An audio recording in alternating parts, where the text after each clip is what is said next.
नमस्कार। कल 2024 के लोकसभा चुनाव का नतीजा देश के सामने आएगा। एग्जिट पोल के आंकड़े बता रहे हैं कि प्रधानमंत्री नरेंद्र मोदी की सत्ता में वापसी हो रही है। प्रधानमंत्री नरेंद्र मोदी हैट्रिक लगाने जा रहे हैं। अब कुछ घंटों का वक्त रह गया है। सुबह 8 बजे से रुझान आने शुरू हो जाएंगे और घंटे 2 घंटे बाद तस्वीर साफ हो जाएगी। लेकिन इस काउंटिंग से ठीक पहले दिल्ली के साथ साथ बिहार की राजनीति भी गरमाई हुई है।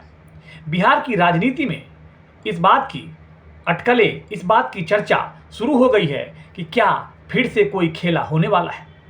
4 जून की काउंटिंग से पहले बिहार के मुख्यमंत्री नीतीश कुमार ने दिल्ली में प्रधानमंत्री नरेंद्र मोदी से मुलाकात की है और इस मुलाकात के बाद नीतीश कुमार की एक और मुलाकात गृह मंत्री अमित शाह से होने वाली थी, लेकिन सिर्फ फोन पर बात हुई और इसके बाद नीतीश कुमार पटना वापस चले गए। अब राजनीतिक गलियारों में, सोशल मीडिया पर, पटना के पॉलिटिकल कॉरिडोर में, दिल्ली के पॉलिटिकल कॉरिडोर में इस बात की चर्चा हो रही है कि नीतीश कुमार की काउंटिंग से ठीक एक दिन पहले प्रधानमंत्री नरेंद्र मोदी से मुलाकात क्यों हुई। सोशल मीडिया पर कई तरह की अटकलबाजियां चल रही है और जहां आग होता है धुआं वहीं निकलता है।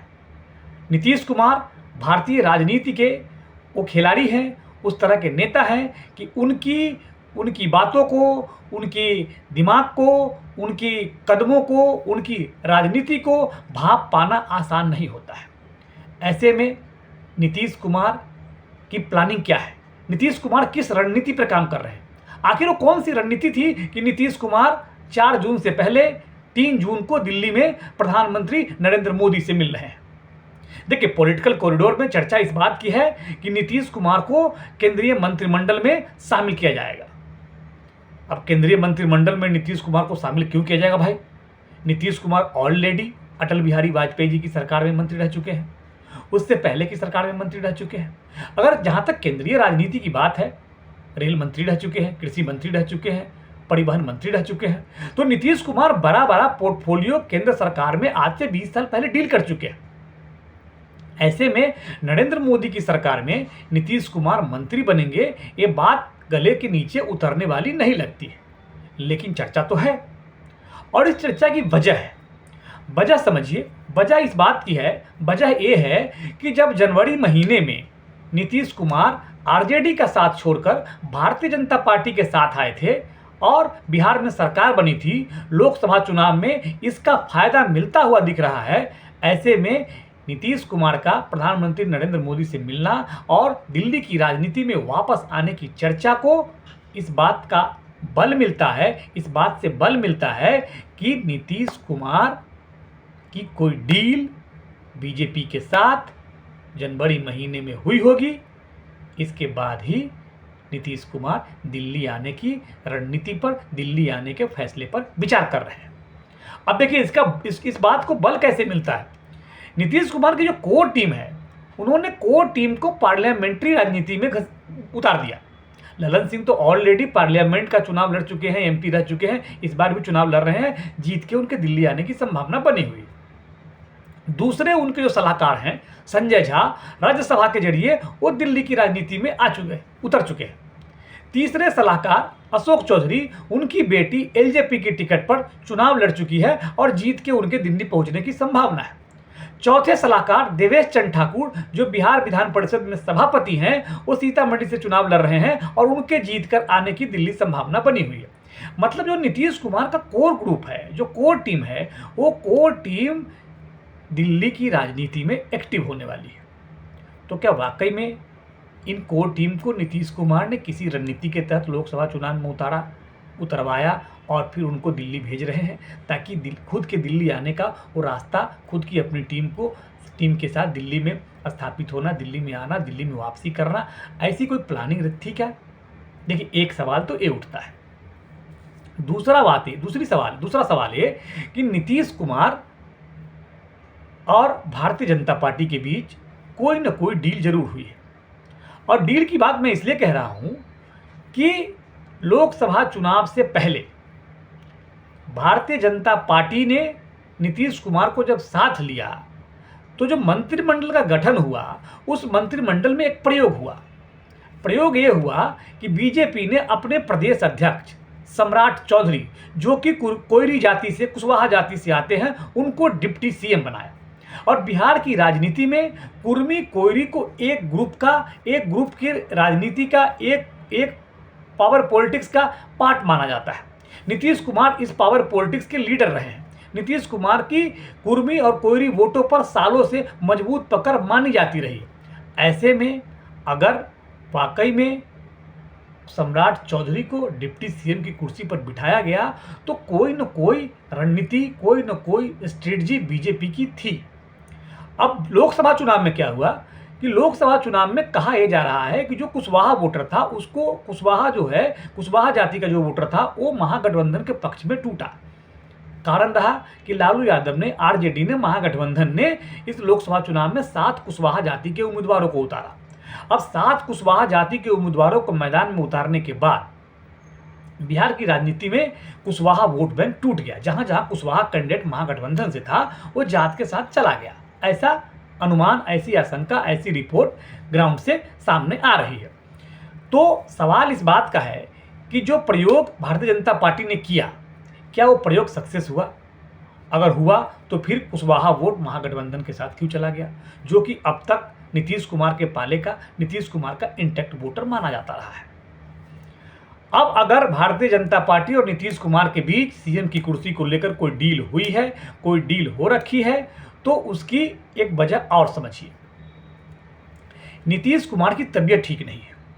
नीतीश कुमार बीमार चल रहे हैं और ये बात किसी से छिपी नहीं है। प्रचार के दौरान जिस तरीके से उन्होंने 400 सीट को कई बार 4000 जाके बोला, प्रचार के दौरान एक आध दो बार बीमार भी पड़े। तो प्रचार के दौरान इस तरह की खबरें उड़ती रही कि नीतीश जी नाराज है, नीतीश जी की तबीयत ठीक नहीं है, नीतीश जी बीमार है, मतलब इस तरह की बातें आती रही। ऐसे में नीतीश कुमार के लिए बिहार की राजनीति में 25 का लोकसभा चुनाव इस कॉम्बिनेशन के साथ लड़ना भारी होगा, भारतीय जनता पार्टी के लिए भारी होगा। तो भारतीय जनता पार्टी और नीतीश कुमार इस दुविधा से बाहर निकलने की कोशिश करेंगे।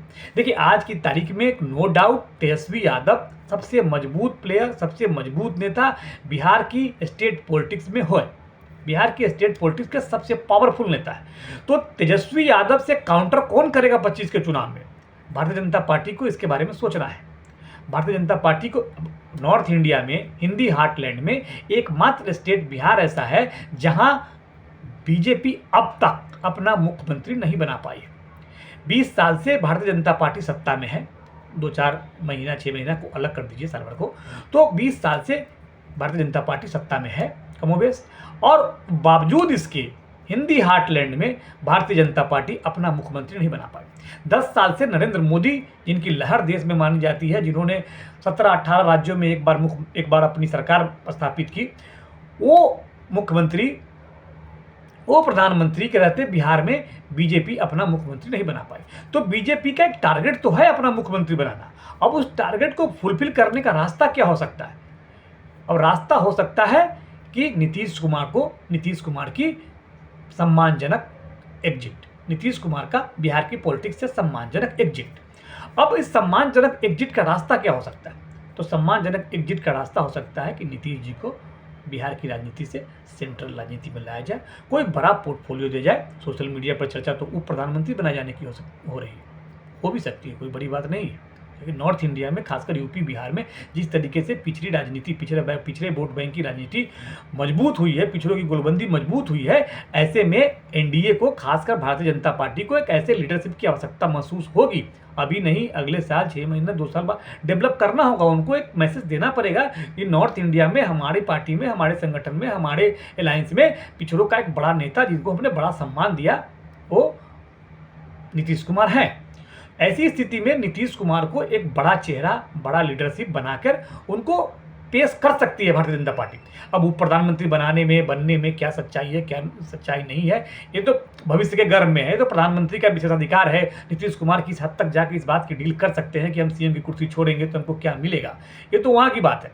लेकिन एक बात सच्चाई ये है कि बिहार में भारतीय जनता पार्टी अपना मुख्यमंत्री बनाने का सपना संजो कर बैठी है।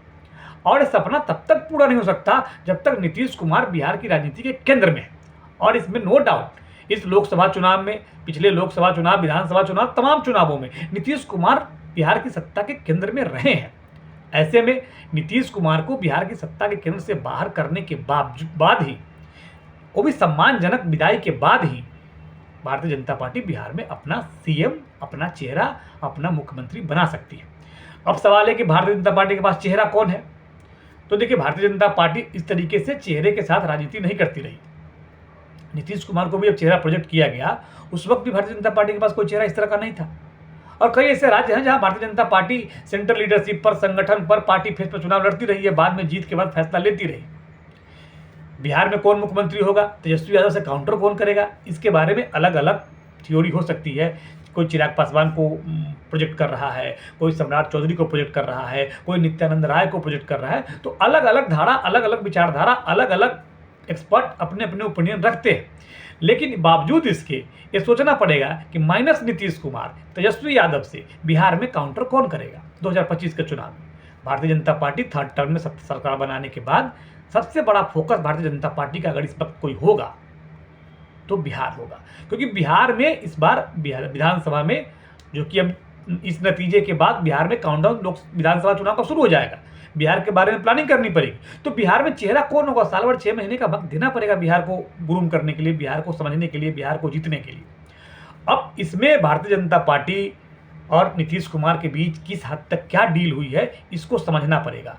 अब इस डील को डिकोड करने की कोशिश हम भी कर रहे हैं, आप भी कीजिए और देखिए कि क्या है, क्या हो सकता है। अब एक थ्योरी तो नीतीश कुमार के बेटे की भी चल रही है, मार्केट में आ गई थ्योरी। जेडीयू के नेताओं ने मांग कर दी कि निशांत को एक्टिव पॉलिटिक्स में लाया जाए। तो क्या कोई ऐसा कॉम्बिनेशन भी बन रहा है कि नीतीश कुमार पलट जाए फिर से और तेजस्वी यादव सीएम बने और निशांत को डिप्टी सीएम, या फिर उनके अंडर में, क्योंकि एक एज ग्रुप का मामला है तो उनको वहाँ कोई पोर्टफोलियो देकर उनको ग्रूम किया जाए और फिर इस तरीके से जेडीयू और बीजेपी बिहार, जेडीयू और आरजेडी बिहार में फिर से अलायंस बन के फिर एक सरकार एक तरीके से चलाया जाए। तो अलग अलग कॉम्बिनेशन, अलग अलग चर्चा हो रही है और इस चर्चा के जरिए बिहार की राजनीति दिल्ली की राजनीति से ज़्यादा गर्म है। तो भारतीय जनता पार्टी भी सोच रही है, नीतीश कुमार भी सोच रहे हैं, आप भी सोचिए और देखिए और बताइए कि बिहार की राजनीति में आखिर चल क्या रहा है और हो क्या सकता है। नमस्कार।